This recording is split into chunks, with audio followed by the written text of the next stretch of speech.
जय हिंद बच्चों। आज हम आदर्श और अनादर्श विलयन के बारे में पढ़ेंगे।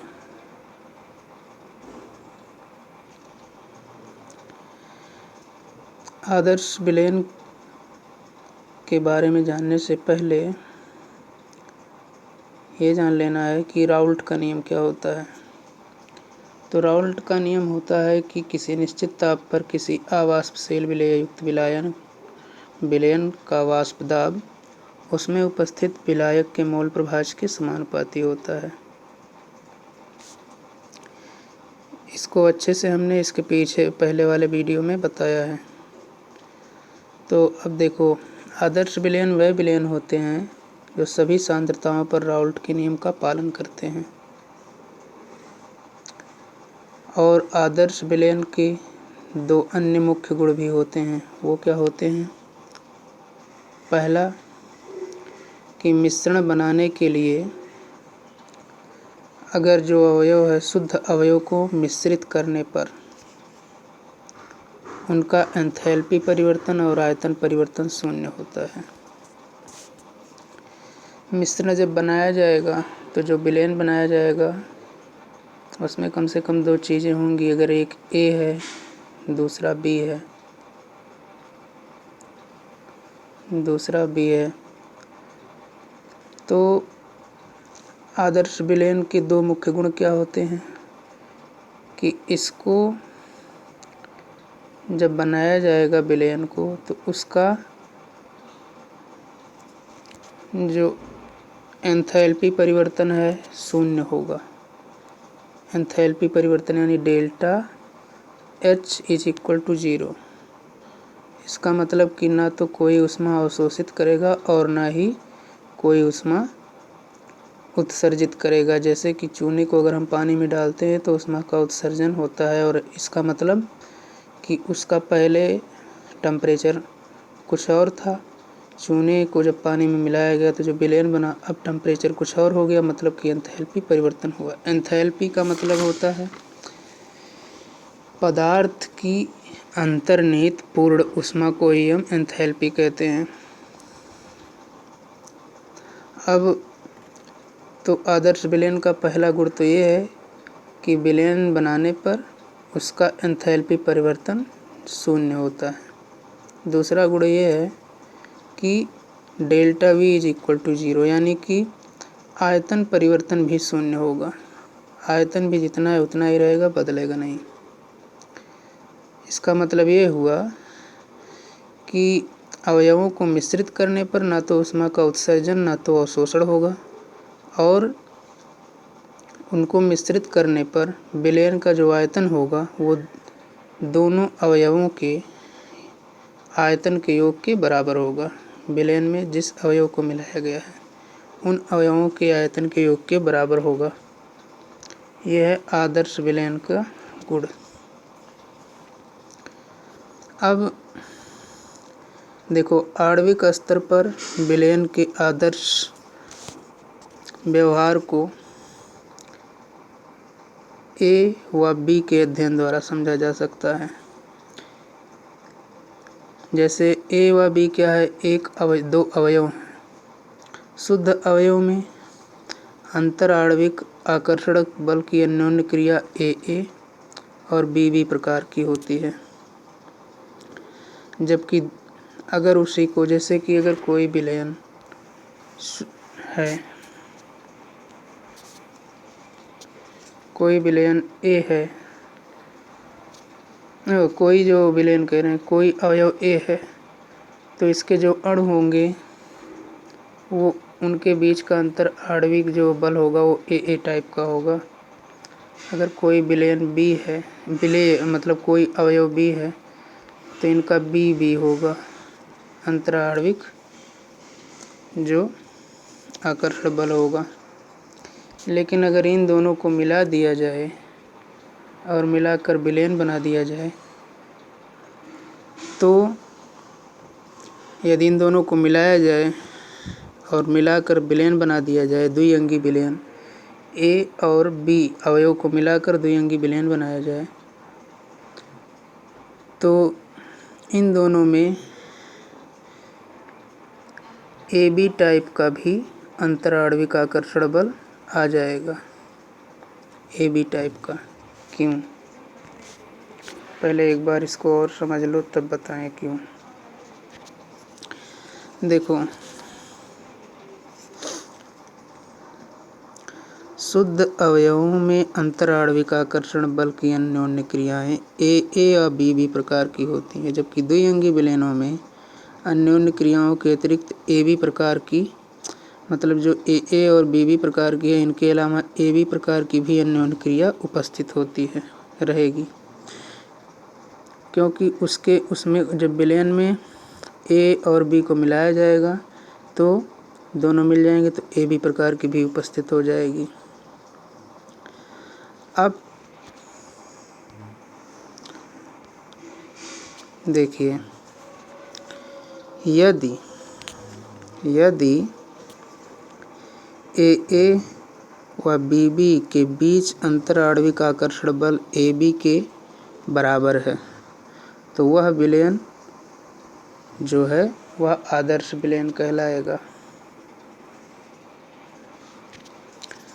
अगर ए बी के बीच जो आकर्षण बल है, जो अवयव ए है, ए और बी इनके बीच में जो आकर्षण बल है, ए बी के बीच जो अंतराणविक आकर्षण बल है, इन दोनों के बीच जो इसके बीच जो है वही आकर्षण बल ए बी के भी बीच है, यानी ये तीनों आपस में बराबर, ये तीनों का आकर्षण बल बराबर है, तो ये विलयन जो रहेगा वो आदर्श विलयन कहलाएगा। और अगर ए बी के बीच जो आकर्षण बल है वो ए बी के आकर्षण बल के बीच नहीं है, अंतराणविक आकर्षण बल के बराबर नहीं है, तो ये अनादर्श विलयन कहलाएगा। एक बात ध्यान दीजिए कि पूर्ण रूप से आदर्श विलयन की संभावना बहुत कम होती है, लेकिन कुछ विलयन होते हैं जो लगभग आदर्श होते हैं, जैसे एनहेक्सेन, एनहेप्टेन, ब्रोमोएथेन, क्लोरोएथेन, बेंजीन और टाइलून, ये सब जो हैं आदर्श विलयन लगभग होते हैं। अब अनादर्श विलयन क्या होंगे? तो उसी का उल्टा, जब कोई विलयन सभी सांद्रताओं पर राउल्ट के नियम का पालन नहीं करता, अनादर्श विलयन कहलाएगा। इसका मतलब है कि इस प्रकार के विलयनों में जो वाष्प दाब रहेगा वो राउल्ट के नियम द्वारा जो बताया गया है कि राउल्ट के नियम ने कहा है कि किसी भी विलयन में अगर अवाष्पशील विलेय युक्त पदार्थ मिलाया जाता है तो जो विलयन का वाष्प दाब होता है विलायक के मोल प्रभाज के समानुपाती होता है। तो जो राउल्ट के नियम द्वारा जो बताया गया उससे या तो अधिक हो जाएगा या तो कम हो जाएगा, ठीक है। और राउल्ट के द्वारा जो बताया गया है उससे अगर अधिक हुआ तो उसको कहेंगे कि राउल्ट के नियम से धनात्मक विचलन प्रदर्शित कर रहा है, कम हुआ तो उसको कहेंगे राउल्ट के नियम से ऋणात्मक विचलन प्रदर्शित कर रहा है वाष्प दाब का, ठीक है। अब हम ये जो ग्राफ है इसको हम अलग से वीडियो बनाएंगे ग्राफ को समझाने के लिए। अभी देखो, अनादर्श विलयन जो होते हैं, इन विलयनों का कारण, एक मिनट,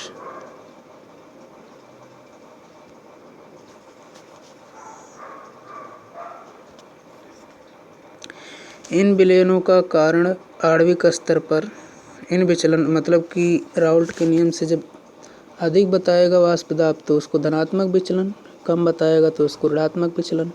इस विचलन का कारण क्या है? देखो, विचलन का कारण होता है कि आणविक स्तर पर अन्योन्य क्रियाओं की प्रकृति में स्थिति। विचलनों का कारण क्या है कि आणविक स्तर पर जो विलयन में जो अणु हैं उनके बीच अन्योन्य क्रिया की क्या प्रकृति है। यह जैसे जो विलयन रहेगा वो या कम से कम दो चीज से मिलकर बनेगा। ए मान लो एक, दूसरा मान लो कि बी। तो जो ए रहेगा इसमें आणविक स्तर पर आणविक आकर्षण बल ए टाइप का रहेगा। जो बी रहेगा इसमें बी टाइप का रहेगा। आणविक आकर्षण बल बी टाइप का रहेगा।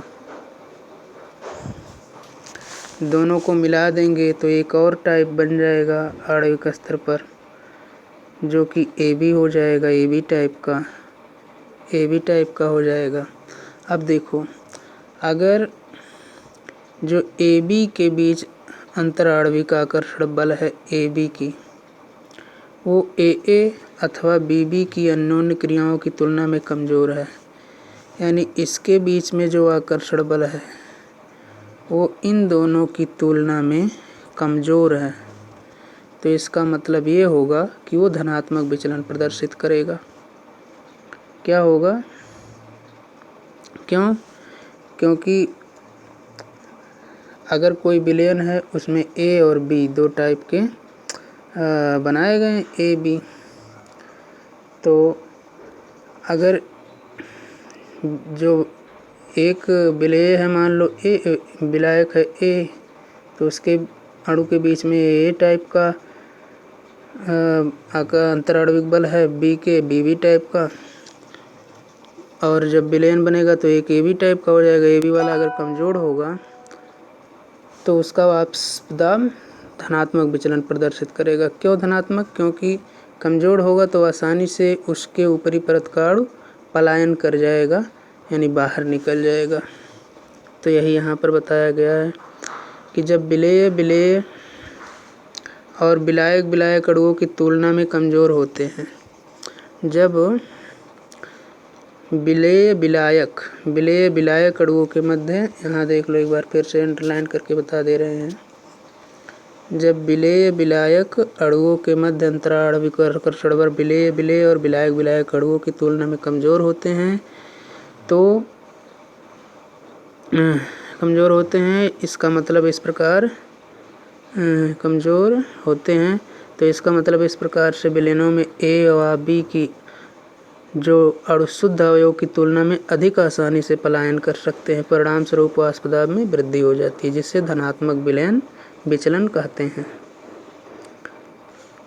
इस प्रकार का व्यवहार कौन प्रदर्शित करता है? शुद्ध एथेनॉल में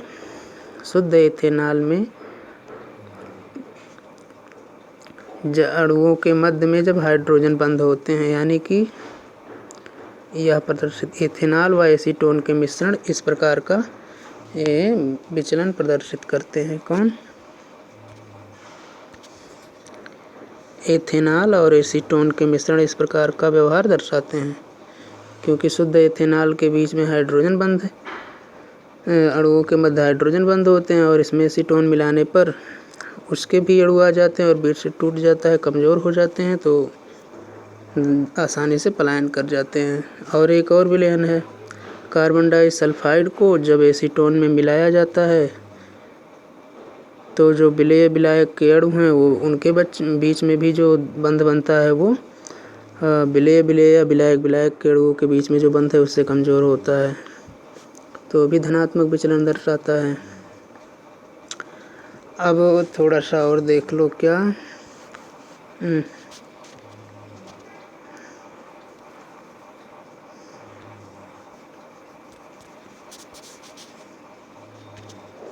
थोड़ा सा देख लो राउल्ट के नियम से ऋणात्मक विचलन।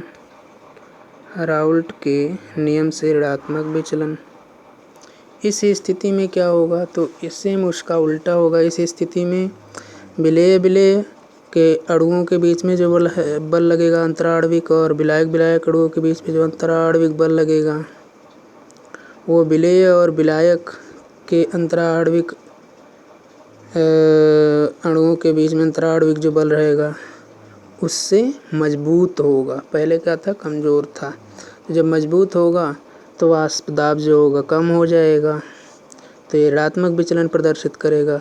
अब इसी को यहाँ पर हम पढ़ के बता रहे हैं आप लोगों को इसी को राउल्ट के नियम से ऋणात्मक विचलन में ए विलेय ए और बी के बीच जो अंतराल आणविक आकर्षण बल लगेगा वो ए की तुलना में कमज़ोर होगा। फलस्वरूप इसका ये ऋणात्मक विचलन प्रदर्शित करेगा। जैसे फिनाल और एनिलीन का मिश्रण इसका उदाहरण है। ठीक है, तो ये ऋणात्मक विचलन प्रदर्शित करेंगे।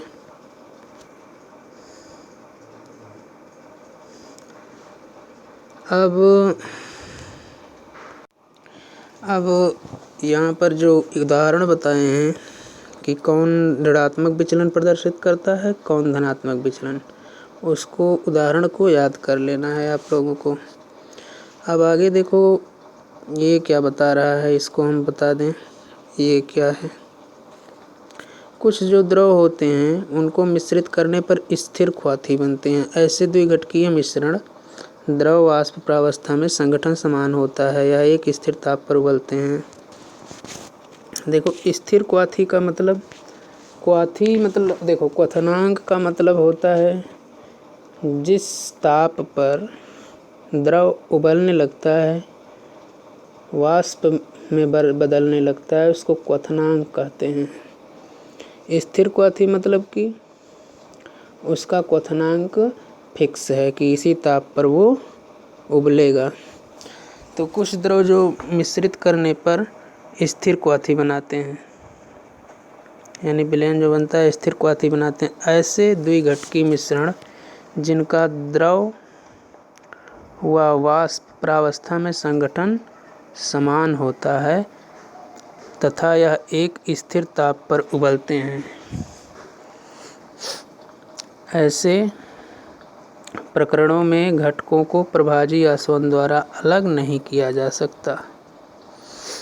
देखो कुछ द्रव ऐसे होते हैं कि जिनका द्रव अवस्था में और उनको अगर गर्म करो तो वाष्प बन गया। वाष्प प्रावस्था में भी उनका जो अणुओं के बीच में जो संगठन है, संगठन का मतलब किस तरह से वो उसके पदार्थ के अणु किस तरह बने हैं उसको संगठन कहते हैं। तो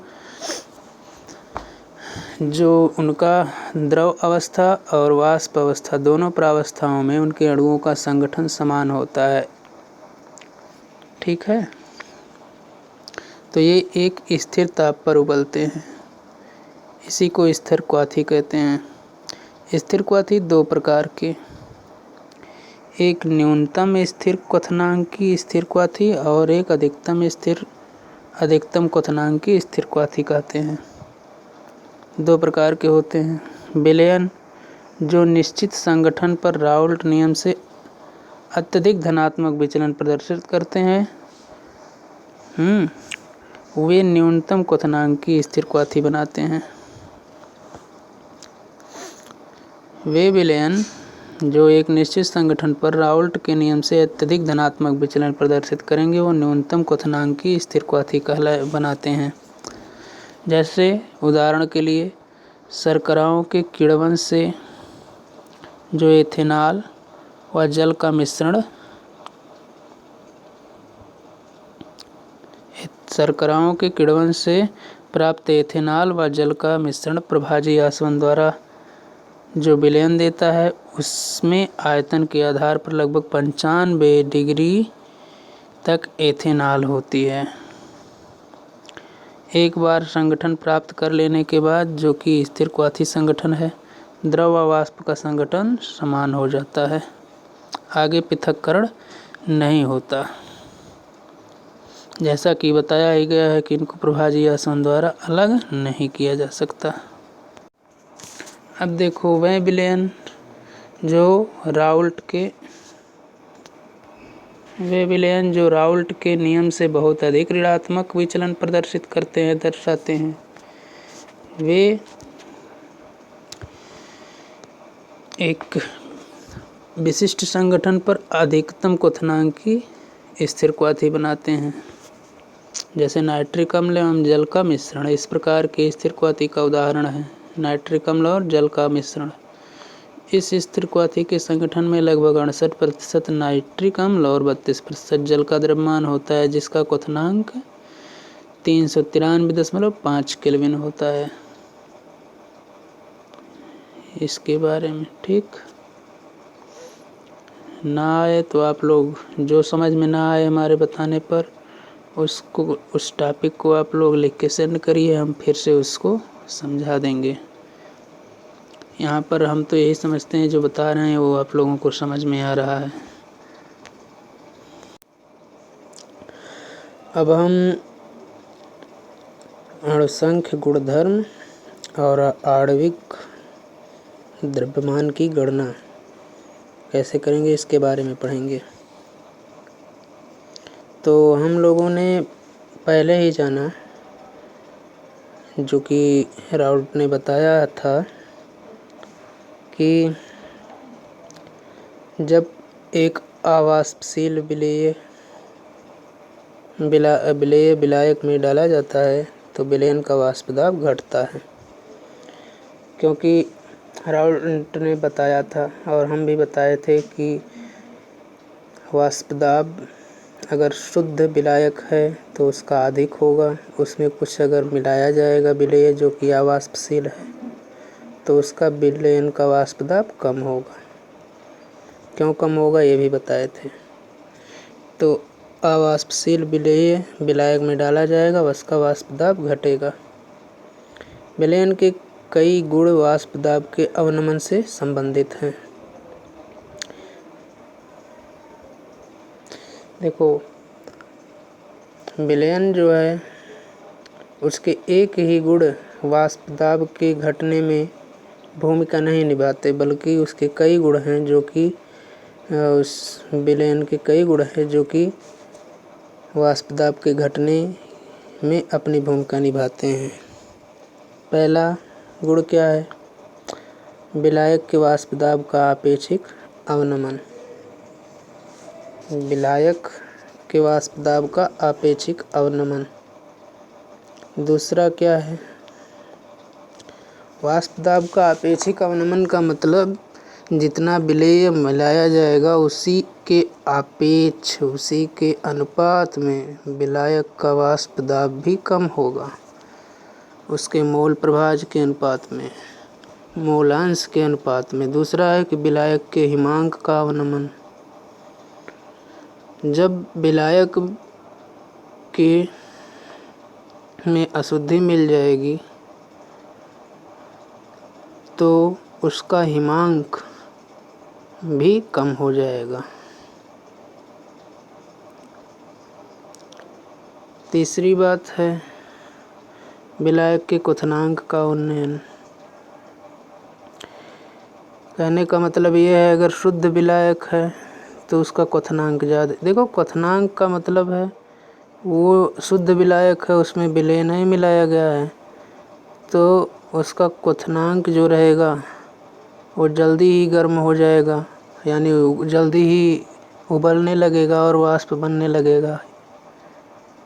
और जब उसमें अशुद्धि मिला दिया जाएगा, विलायक में कोई विलेय मिला दो अवाष्पशील, तो वो अब उबलने में टाइम लगाएगा और मतलब उसका क्वथनांक उसकी जो टेम्परेचर है उबलने की उसको बढ़ जाएगी, तो क्वथनांक ज़्यादा हो जाएगा।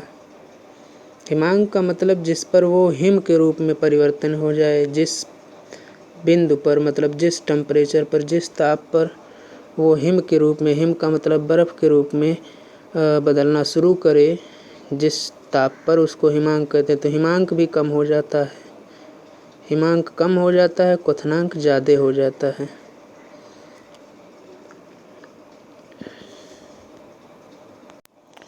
और चौथी बात है कि विलयन का परासरण दाब।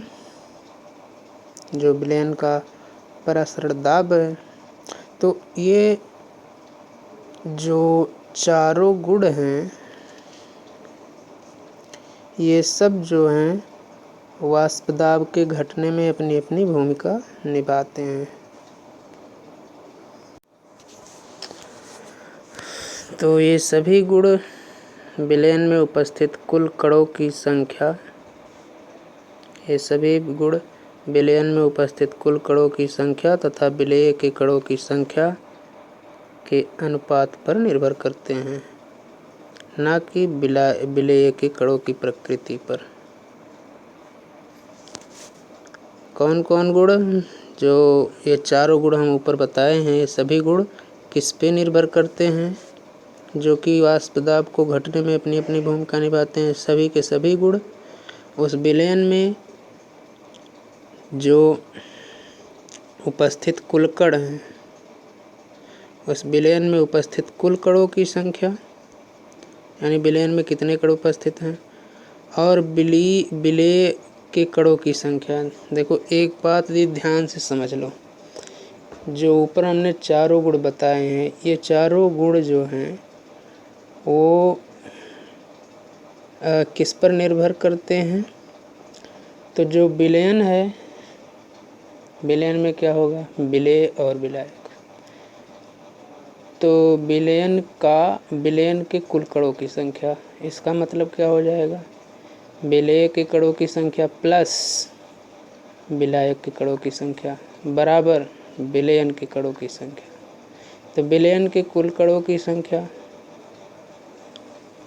और सिर्फ विलेय के कणों की संख्या, कुल कणों की संख्या, इन दोनों के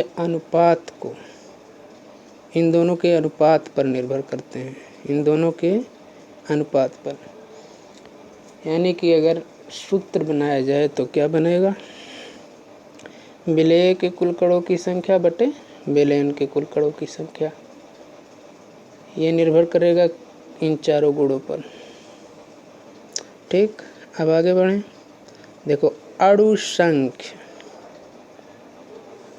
अणुसंख्य लैटिन भाषा, इसको कोलेजेटिव कहते हैं, और ये लैटिन भाषा है जिसमें कोलेजेटिव का मतलब होता है एक साथ, और कोलेगेटिव लिगेर का मतलब होता है आबंधित, यानी एक साथ आबंधित। ये लैटिन भाषा से बना है, जो कि यहाँ पर इसके बारे में बताया गया है, पढ़ लीजिए। तो अब इसको हमने बताया कि किस पे निर्भर करता है। अब आगे देखेंगे वाष्प दाब का आपेक्षिक अवनमन। हम लोगों ने देखा, अब इसको हम पढ़ के इसको आप लोगों को समझाते हैं। इतना हम पढ़ेंगे और आप लोगों से, हम लोगों ने क्या देखा कि जो विलायक है, विलयन में वाष्प दाब जो होता है वो विलायक के वाष्प दाब से कम होता है। क्यों कम होता है? क्योंकि विलयन का वाष्प दाब विलायक के वाष्प दाब पर ही निर्भर करता है, क्योंकि उसमें जो विलेय मिलाया गया है वो अवाष्पशील है। तो इस प्रकार हम कह सकते हैं कि जब तक विलायक रहेगा तो उसका वाष्प दाब अधिक रहेगा, जब विलयन बनेगा तो उसमें कुछ ज़रूर मिलाया जाएगा, तभी तो विलयन बना, और जब कुछ मिला दिया गया तो वाष्प दाब जाहिर सी बात है कम हो जाएगी। मिलाया जाएगा क्या? अवाष्पशील विलेय, तो क्या कम हो जाएगा? वाष्प दाब कम हो जाएगा। इसी को वाष्प दाब अवनमन कहते हैं। अवनमन का मतलब कम होना होता है। अवनमन का मतलब कम होना, गिरना। उन्नयन का मतलब उठना, ज़्यादा होना। तो अवनमन का मतलब कम होना। ऐसा राउल्ट ने भी कहा है। राउल्ट ने ये भी बताए हैं कि कितना कम होगा? विलेय के मोल अंश के अनुपात में कम होगा। विलेय के मोल अंश के अनुपात में कम होगा, ये भी बताए हैं राउल्ट साहब। यानी P बराबर XI P not I।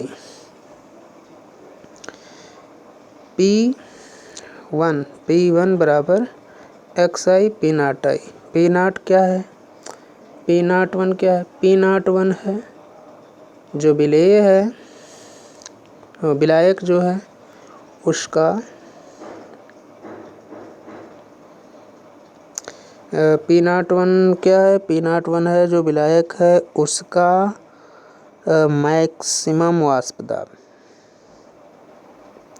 X1 क्या है? विलेय है, विलेय का मोल प्रभाज है। तो कितना कम होगा? जितना X1 होगा, यानी जितना उसका मोल प्रभाज होगा उसी अनुपात में P01 कम हो जाएगा। P बराबर X1 P01, X1 मोल प्रभाज है।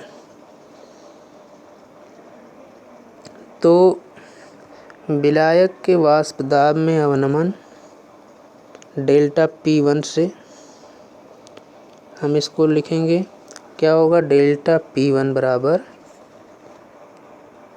P01 minus P1, P01 minus P1। P01 क्या है? P0 है शुद्ध, P01 जो है ये, एक मिनट,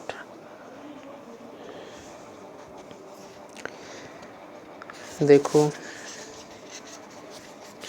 एक मिनट, P01 जो है ये शुद्ध विलायक का वाष्प दाब है जो कि सबसे अधिक होता है।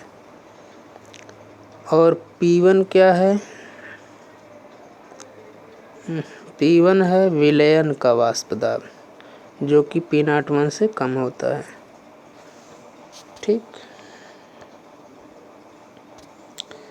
तो डेल्टा P1 क्या होगा? अंतर, किसका अंतर? शुद्ध विलायक के वाष्प दाब और विलयन के वाष्प दाब में जो अंतर है वो है डेल्टा P1। अंतर को हमेशा हम डेल्टा से दिखाते हैं।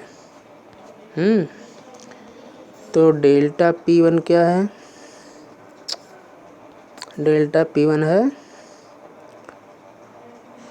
शुद्ध विलायक और विलयन के बीच में जो वाष्प दाब में अंतर है, अवनमन। तो लिख सकते हैं डेल्टा P1 बराबर P01 माइनस P1, P01 शुद्ध विलायक का वाष्प दाब और P1 विलयन का ये वाला वाष्प दाब।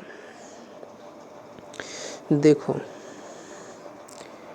P01 माइनस P1 क्या है? P1 बराबर X1 P01 यहाँ पर लिखा है समीकरण नंबर 2.2 में। थोड़ा सा मिटा के बता दें कहाँ लिखा है। P01 इसको ऐसे पड़ा रहने दिया और ये जो P1 है, P1 बराबर यहाँ देखो X1 P01 है, तो P1 की जगह पर इसको लिख सकते हैं ना मेरे भाई।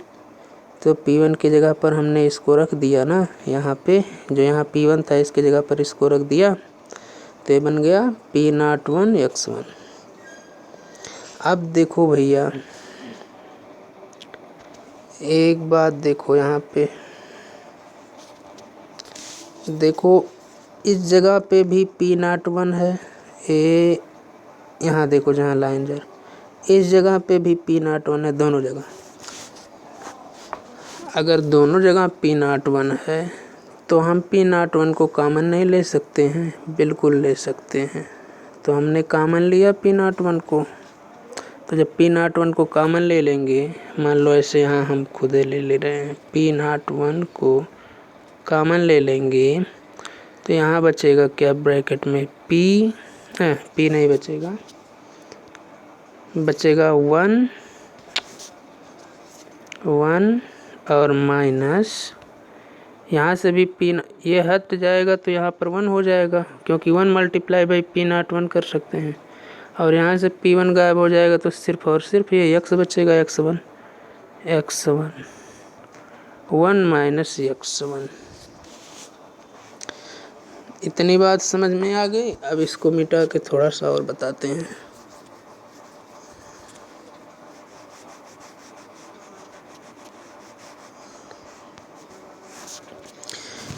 तो ये हो गया डेल्टा P1 इज इक्वल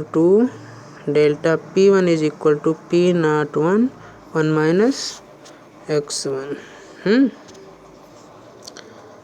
अब देखो,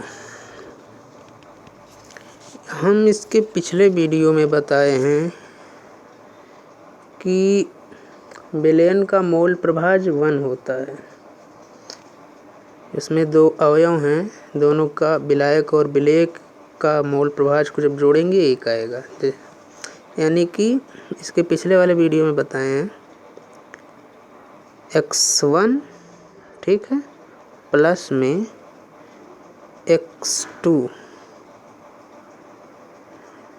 इज इक्वल टू 1, ठीक है। यहाँ थोड़ा ऊपर हम लिख दे रहे हैं। तो यहाँ से जब x2 की वैल्यू ये x2 की वैल्यू जब हम निकालेंगे, इसकी वैल्यू, तो ये वाला उस साइड चला जाएगा यहाँ पे। तो हो जाएगा क्या, x2 is equal to 1 minus x1 हो जाएगा। यानी जहाँ 1 माइनस x1 है वहाँ हम x2 लिख सकते हैं। तो अब इसको मिटा के देखो, यहाँ पर 1 माइनस x1 है, ये 1 माइनस x1 है, तो यहाँ पे x2 कर दो। तो फार्मूला क्या बनेगा, पहले मिटा दें पहले। फार्मूला बनेगा क्या,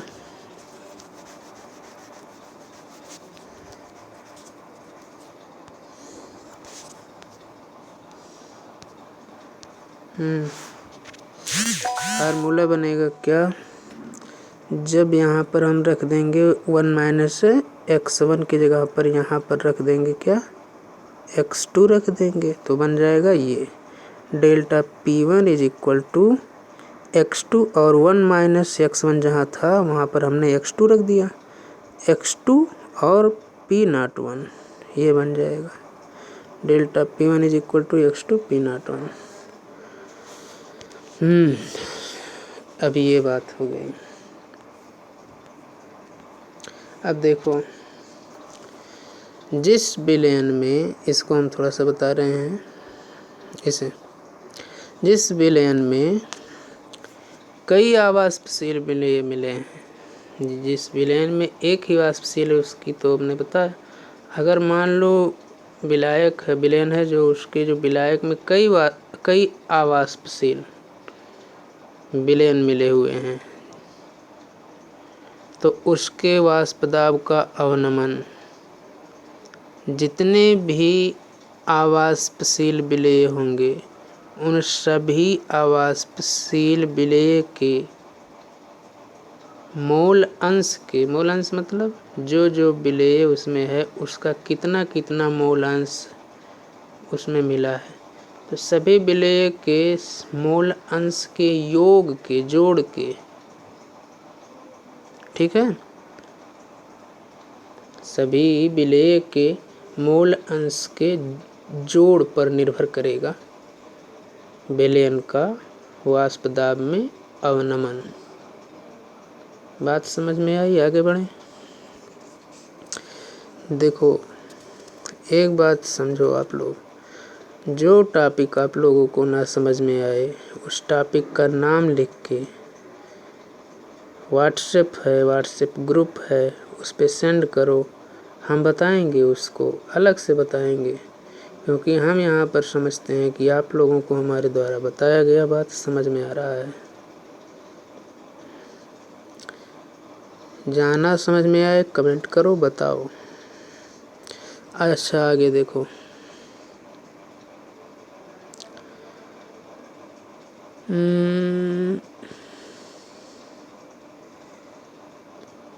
एक मिनट। देखो भाइयों, हम लोग स्वतंत्र होते हैं कि अगर कोई भी समीकरण दिया है तो उसमें हम किसी भी चर या किसी भी अचर से, मैथ की बात है,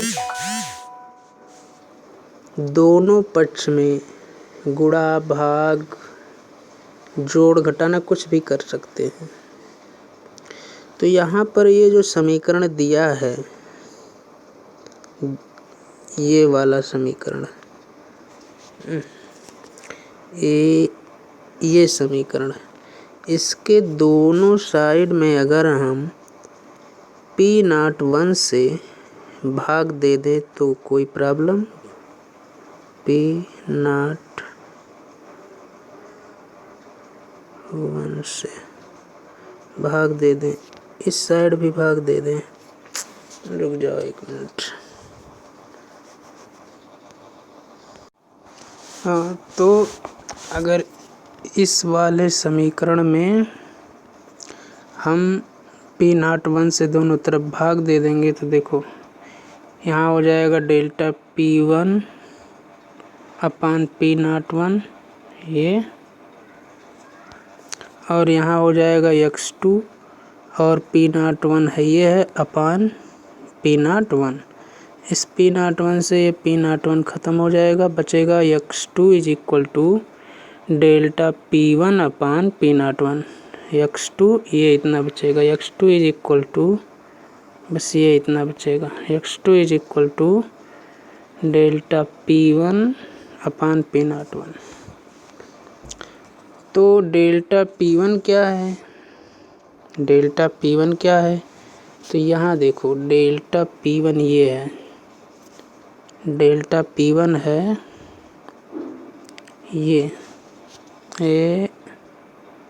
ये डेल्टा P1 है, ये है delta P1। Delta P1 P01 minus P1 है, तो x2 बराबर हो जाएगा क्या, डेल्टा P1 की जगह पर,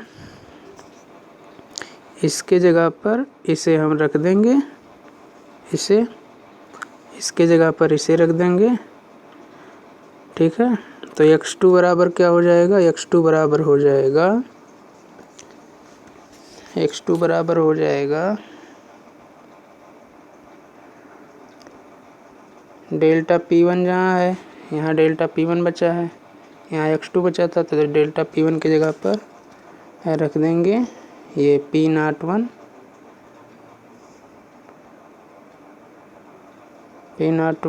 माइनस P1, ये माइनस P1 अपान P0 अपान ये P0 0 है, ये P01 है, ये P01, ठीक। तो ये यहाँ पर बना, ये कहाँ लिखा है, यहाँ पे लिखा है, ये समीकरण बना, ये समीकरण बना। अब आगे चलो देखिए बताते हैं।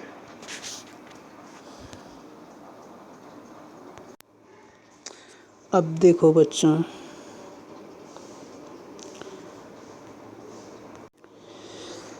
जो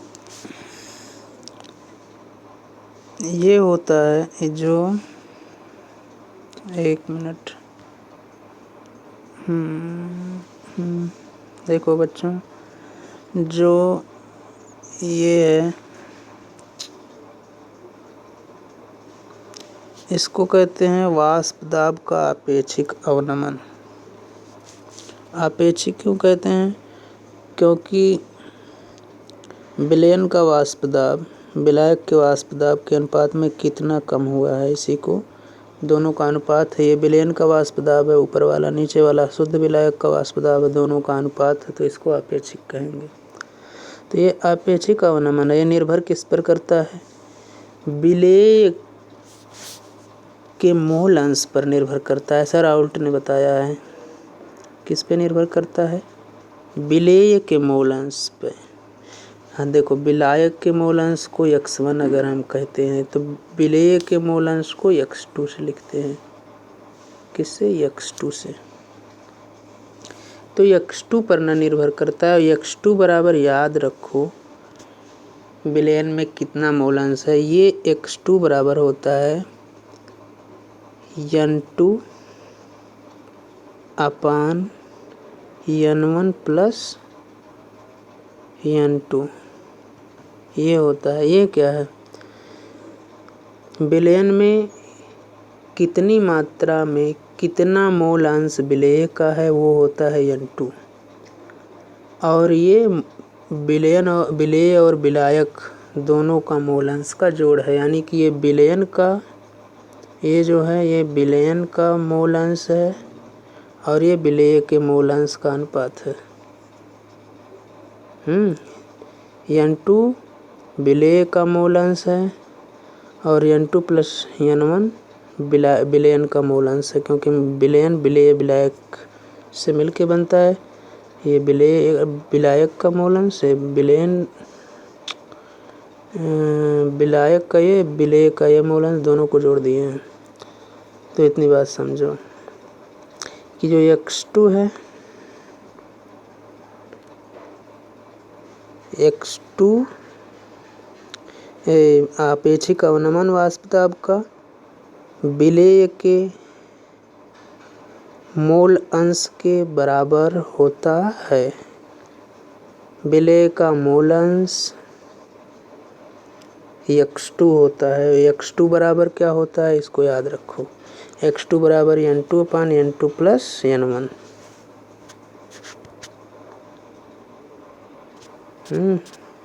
अब आगे चलो बताते हैं।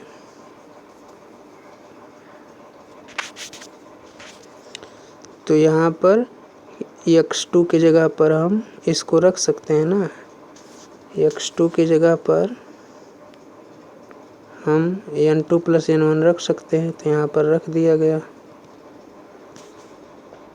N1 N2 विलयन में उपस्थित, N1 क्या है, विलायक का मोल अंश, N2 क्या है, विलेय का मोल अंश।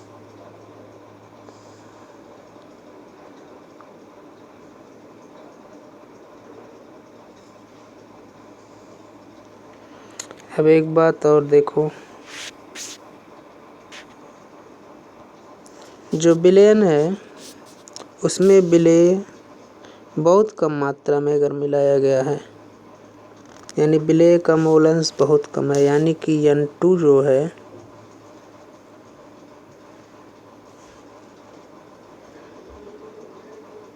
N2 बहुत ही कम है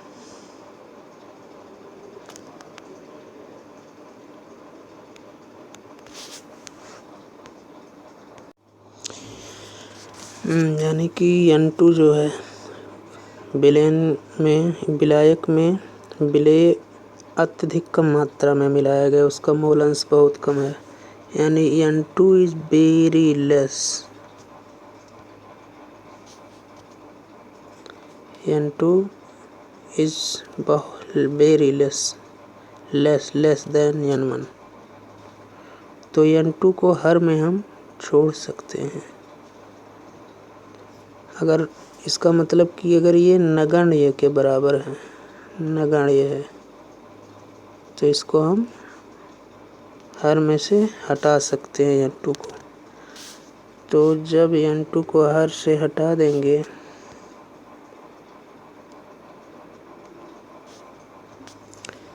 तो क्या बचेगा,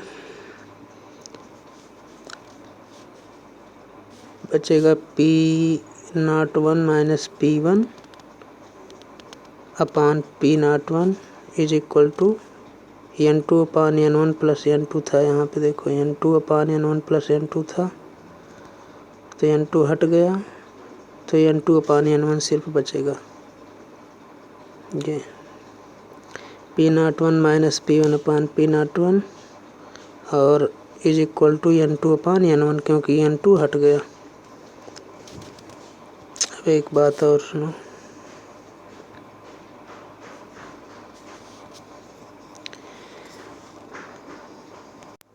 वो क्या कि N2 बराबर हो, N1 बराबर होता है, N1 बराबर W1 अपान M1 और N2 बराबर होता है W2 अपान W2 अपान M2। M2 क्या है, M1 और M2। M1 और M2, M1 विलायक का मोलर द्रव्यमान, मोलर मतलब मालिक्यूलर मास, आणविक द्रव्यमान। M1 और M2 मोलर द्रव्यमान है।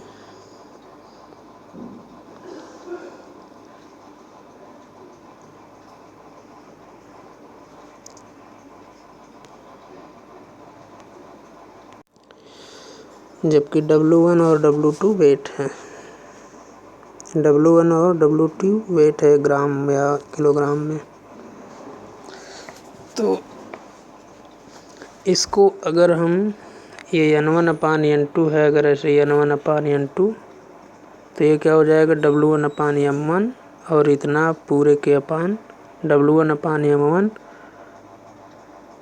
और अपान W2 अपान M2। अब ये जब गुणे में N1 अपान N2 जब गुणे में हो, ये जब गुणे में होगा तो गुणे में होगा तो यहाँ पे ये पलट जाएगा, यहाँ पर ये पलट जाएगा।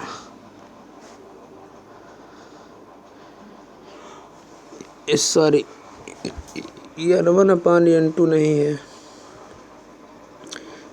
N1 अपान N2 नहीं है। यहाँ पे देखो N2 अपान N1 है, N2 अपान, ये देखो N2 अपान N1 है। यहाँ एक बार और देख लो, ये N2 अपान N1 है, N1 अपान N2 नहीं। तो एक मिनट, N2 अपान N1 है, तो N2 is equal to W2 upon M2 और N1 is equal to W1 upon M2, M1, ये M1 है। N2 is equal to W2 upon M2 और N1 is equal to W1 upon M1। तो अब देखो N2 अपान M1 है, तो ये W2 अपान M2 और पूरे के अपान, मतलब पूरे के बटे W1 अपान M1। अब ये पलट जाएगा, ये पलट जाएगा, पलट कर कहाँ जाएगा, पलट कर क्या हो जाएगा, ऐसे बनेगा। M1 जो नीचे था वो ऊपर चला जाएगा, ऐसे M1 ऊपर चला गया और W1 यहाँ पर हो जाएगा। तो सूत्र बन जाएगा क्या, ये पलट जाएगा जब गुणे में होगा। तो सूत्र क्या बना, ये खत्म हो गया। तो N2 अपान N1 बराबर W2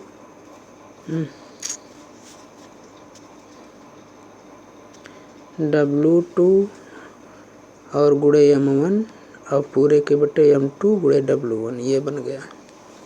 और यही यहाँ पे लिखा है, कहाँ पे, यही यहाँ पर लिखा है ये।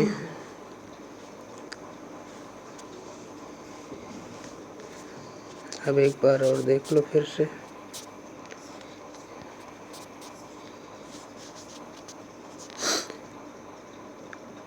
क्योंकि P01 माइनस P और upon P01 is equal to N2 upon N1, N2 upon N1 का जब वैल्यू रखा गया तो आ गया P01 minus P1 upon P01 is equal to W2 गुणे M1 और बटे M2 गुणे W1। कैसे आया, इसको हमने दिखाया।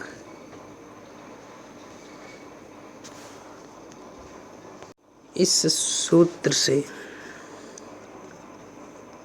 ये सभी मात्राएं ज्ञात होने पर, यानी कि वाष्प दाब से और विलायक के भार से हम विलेय का मोलर द्रव्यमान पता लगा सकते हैं इस सूत्र से।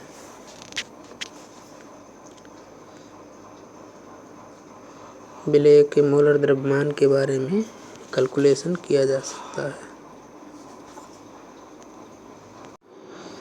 एक उदाहरण भी हम लोग देख लेते हैं, इसके द्वारा कैसे हम मोलर द्रव्यमान को कैलकुलेट करेंगे, निकालेंगे, परिकलित करेंगे। यहाँ पे देखो एक उदाहरण दिया है कि ये उदाहरण नंबर 6, इसको हम देखते हैं क्या इसमें दिया है। किसी ताप पर शुद्ध बेंजीन का वाष्प दाब 0.850 बार है। बार में ही वाष्प दाब को हम बताते हैं। 0.5 ग्राम अवाष्पशील विलायक में मिलाया गया। विलायक क्या है? बेंजीन। 0.5 ग्राम अवाष्पशील विद्युत अनपघट्ट को 39.0 ग्राम बेंजीन में घोला गया। तो बेंजीन यहाँ पर विलायक हो जाएगा, जबकि बेंजीन का मोलर द्रव्यमान दे दिया गया है। बेंजीन का मोलर द्रव्यमान 78 ग्राम प्रति मोल है, यानी 1 मोल में 78 ग्राम है। तो इससे जो विलयन बना, उस विलयन का वाष्प दाब 0.845 बार है।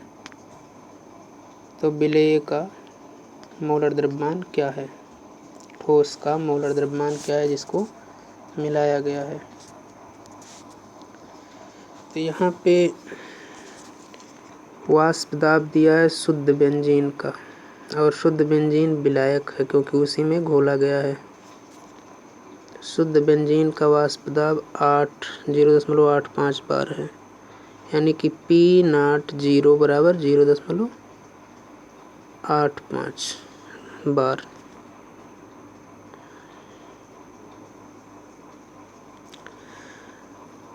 इसके बाद में विलयन का जो वाष्प दाब है, जब उसमें विद्युत अपघट्ट मिला दिया गया तो विलयन का जो वाष्प दाब बना, यानी P जो बना वो 0.845, यानी कि देखो पहले ज़्यादा था शुद्ध बेंजीन का, जब इसमें विलेय मिलाया गया तो 0.845 कम हो गया, वाष्प दाब में अवनमन हुआ, ये P हुआ।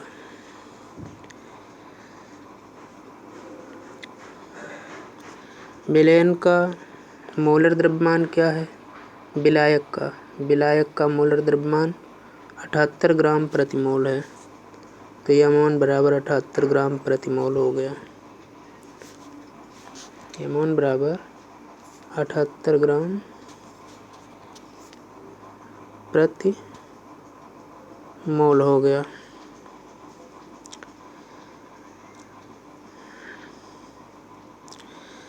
कितने ग्राम विलेय को घोला गया है? तो 0.5 ग्राम अवाष्पशील विद्युत मिलाया गया है, विद्युत अपघट्ट, यानी कि विलेय का जो भार है वह W2 है।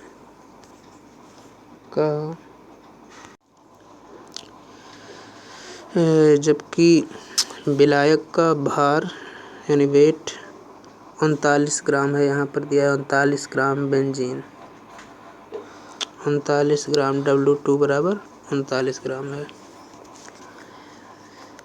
अब इस सूत्र में रखेंगे तो हाँ, तो देखो फार्मूला सूत्र क्या है? P01 माइनस P1, ये P01 माइनस P1 बराबर W2 गुणे M1 अपान M2 गुणे W1।